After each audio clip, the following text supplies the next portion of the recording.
While I was a single wife in waiting before I got married, I had this very strong desire to get married to somebody in ministry or somebody in the sciences. I knew that it was either I get married to a pastor, which I didn't mind, or I get married to somebody who was really involved into ministry, maybe a worship leader or an instrumentalist or, any of those things along those lines. I ended up even dating, a worship leader, a musician, instrumentalist, and even a scientist that was always usually busy in the lab. However, the saying that says, be careful what you wish for because you just might get it. When I got married to PJ, of course, PJ is a pastor. And not only that, he was a professor in a Bible college. That means he had students. He used to go and teach them. He used to go for lectures and all of that. And when it's time for exam, he has to mark scripts and he has to write curriculum and do all of those things. So I got what I wanted, but you know what? I second-guessed myself, and in the first early years of my marriage, I hated that decision that I made. And I was wondering, is this not something that I loved? Well, like I said, be careful what you wish for, because you just might get it. Hello everyone, welcome to my channel. My name is Lade Owolabi. On today's episode of Faith Friday, we're going to be continuing on the series Wife in Waiting.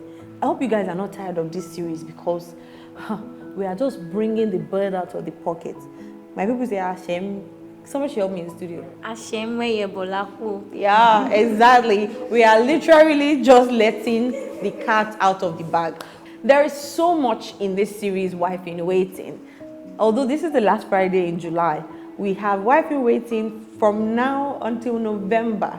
And if God gives me more content, we're going to even stretch it more. In this episode, I'm talking a lot about temperament and personalities. So I'm going to define what temperament is. Your temperament is your nature, especially as it permanently affects your behavior. So what makes you do what you do? May not necessarily be bad or good, but what makes you, for instance, you might be a night person, you might be a morning person. What makes you more comfortable to study at night? What makes another person more comfortable to study in the daytime? So that's stuff that you need to understand about yourself first, and hopefully when you get in a relationship, or if you're already married, you're already in a relationship, it's important that your partner also understands their personality and their temperament, what makes them behave the way they do and why. Doesn't necessarily mean it's bad, just why. So there are four main types of temperament I'm going to be touching on a little bit, and then I'll allow you to go do more research on it after you watch this episode. So the four of them are melancholic. A melancholic person is an introvert. You're introverted, you're always moody, you're quiet, and you're rigid. You like routine. This is the way I do it, and this is where I should do it. The toilet paper is supposed to, not face down. It's supposed to face up, or the cup is supposed to be in this place and not in this place. You're introverted. You don't like people in your business. So that's melancholic. There's phlegmatic. Phlegmatic is also introverted.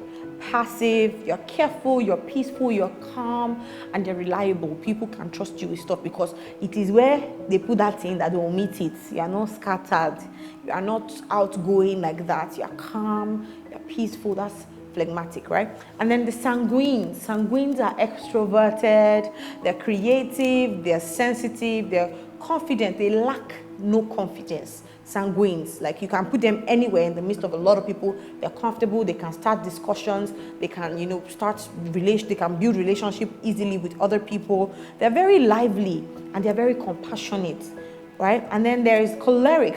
Cholerics are also extroverts like the sanguines, but they're not as intensive as sanguines. Choleric, they're optimistic, they're restless, they could be aggressive, they're always excited, they're impulsive, so they can just wake up and say, oh, let's travel here today, or let's spend this money now. And if your personality is choleric and you're dating somebody who is melancholic, then you will have different personalities, and you need to be able to learn how to work together. So it's very important that you know what your temperament is, because it is part of what determines the fabric or the makeup of your personality. So why is it important that you know this? Why is it important that you know your temperament? Why is it important that you study your personality? I'm going to share 4 reasons, right? why you should know it and why you should encourage your partner or your husband to know their temperament and personality. The first reason is that it helps you to discover and maximize your personality and your gifts naturally. It will help you maximize it naturally. You can't be somebody who's melancholic and you're pushing yourself to do something that normally a sanguine would want to do. So you can't be melancholic and you're hoping to go into sales and marketing. It won't work out, okay? So it helps you to discover and maximize your personality. This is what I'm good at.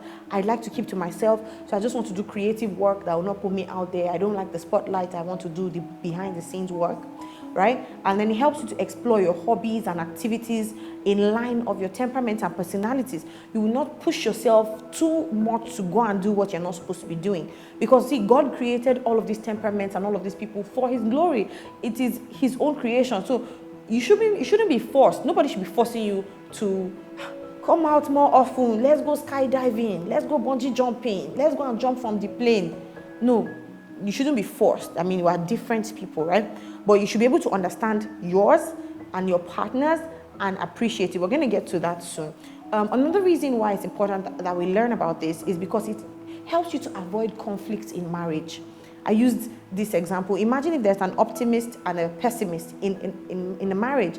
And most times you see the opposites attract. A sanguine would most likely end up with a melancholic person. Introvert and extrovert. They attract, because when you're dating in that courtship period, there's this it's cute, those things are beautiful, it's cute.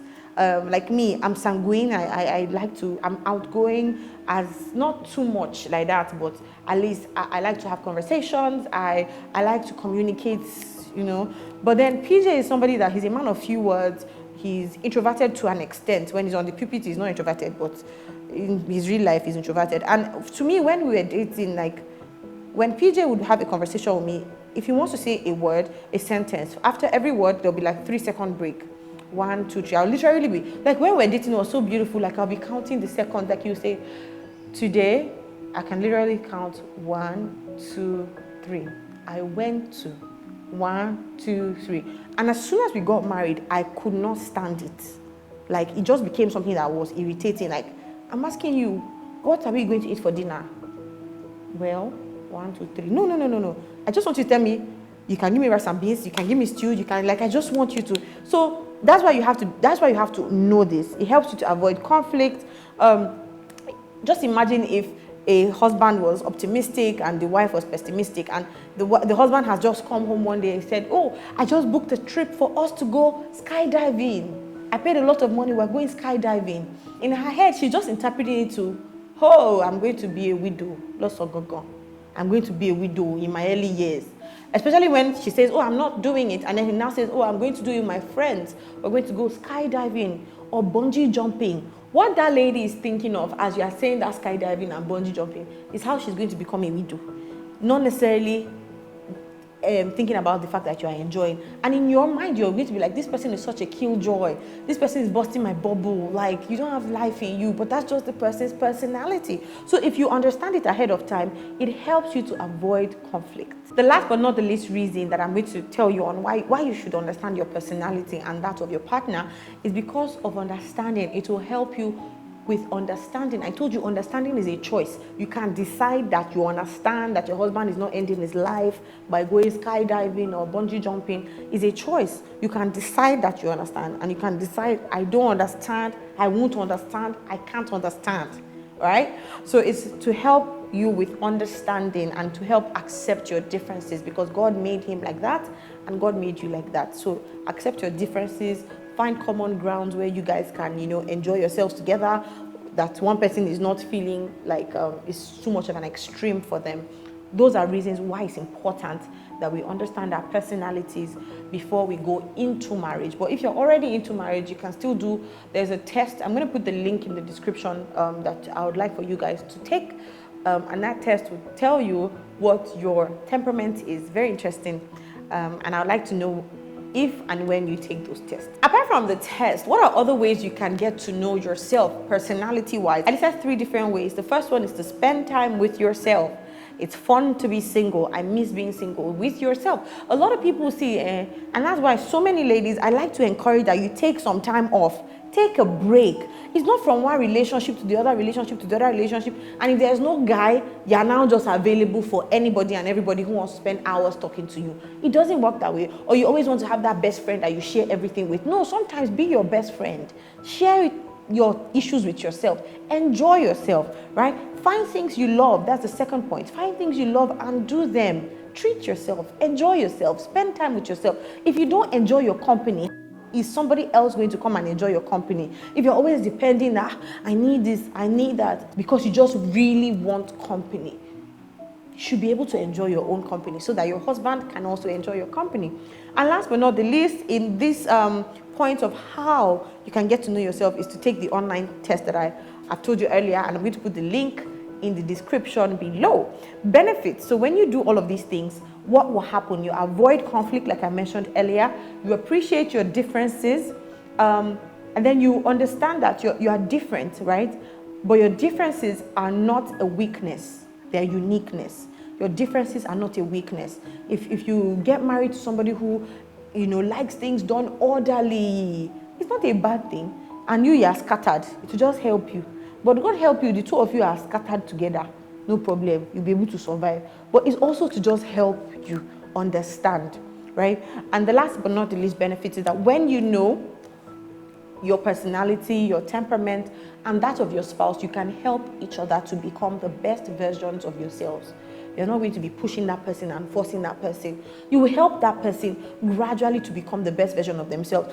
Not necessarily, see, this temperament, it's not like they can't change. I know so many people who were melancholic but gradually have become sanguine. And it doesn't mean sanguine is better than somebody who's melancholic. It just, at the end of the day, we're striving towards the best, right? We're trying to become the best version of ourselves. So for you to become the best, you know what you do now, who you are now, and you make the best out of this.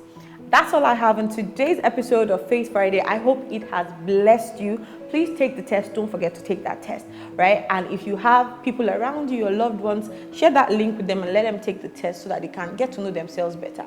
Don't forget the golden rule while you wait for your king man is to know thyself. Enjoy your company, treat yourself, and God bless you. Until next time, don't forget to be the best version of you. Bye. If you like my shirt or all the shirts you've been seeing on the Wife in Waiting series and you'd like to order any of them, please send a DM to my Instagram account. It'll be showing on the screen right now, and I'll be happy to help you. Thank you so much. Bye.